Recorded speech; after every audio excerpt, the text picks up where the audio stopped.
OK. Donc, notre petit poisson ici, qu'est-ce qu'on a? Premier caractère, absence de mâchoire ou présence de mâchoire articulée. Donc pour le poisson, on a une présence de mâchoire ici. On va au numéro 2. 5 paires d'ouvertures branchiales en forme de fente sur les côtés ou sur la face ventrale, sinon une ouverture branchiale de chaque côté. On a juste une ouverture branchiale ici. Parfait. Numéro 4. L'opercule est un repli cutané. Je ne dirais pas tout le reste, mais l'autre, c'est l'opercule typiquement osseux. Dans ce cas-ci, l'opercule, si on le touche, il est osseux. Parfait. Donc, on a affaire à la superclasse des Osteichi, les poissons osseux. On passe à la page numéro 2. OK. Donc, pédoncule caudal hétérocerque ou pédoncule caudal non hétérocerque, habituellement homocerque. Ici, la forme du pédoncule va être homocerque, donc va être symétrique des deux côtés si on coupe le pédoncule et la nageoire en deux. Donc, homocerque, ça nous amène au numéro 4. Absence de nageoire pelvienne ou présence de nageoire pelvienne. Donc, les nageoires pelviennes, c'est celles qui sont juste ici, donc sont présentes.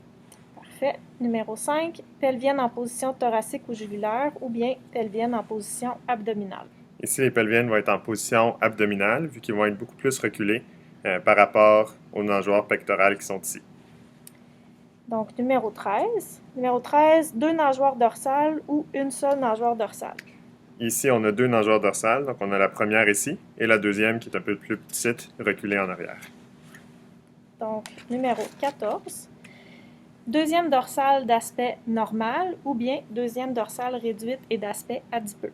Ici, on a une dorsale qui est plus réduite et adipeuse. Parfait. Numéro 15, barbillon présent ou barbillon absent. On voit qu'il n'y a pas de barbillon. Numéro 16, insertion de la première dorsale d'aplomb à l'insertion des nageoires pelviennes, pas de procès axillaire. Ou bien, insertion de la première dorsale en avant des pelviennes, présence de procès axillaire. Donc ici, si on regarde l'insertion de la dorsale, donc le début de la dorsale est vraiment plus en avant par rapport aux nageoires pelviennes qui sont un peu plus reculées. Et il y a aussi une présence d'un petit procès axillaire qui est le petit bout de chair ici. Je ne sais pas si on peut faire un zoom ou que tu lèves le truc. Ouais. Donc je vais prendre avec ça ici. Donc c'est le petit bout qui est juste ici. Voilà, parfait. Présence de procès axillaire, donc numéro 18. La nageoire dorsale est aussi longue que la tête, 17 rayons ou plus, ou dorsale plus courte que la tête, 17 rayons ou moins. Donc ici, si on compare la longueur de la dorsale avec la longueur de la tête, on voit que la dorsale est un peu plus petite. Parfait. Donc, numéro 19. Maxillaire ne dépassant pas le centre de l'œil ou maxillaire dépassant le centre de l'œil. Donc la maxillaire qui est la partie supérieure de la mâchoire, ici, on voit qu'elle dépasse le centre de l'œil, donc elle est un peu plus reculée. Donc, on a un spécimen de la famille des salmonidés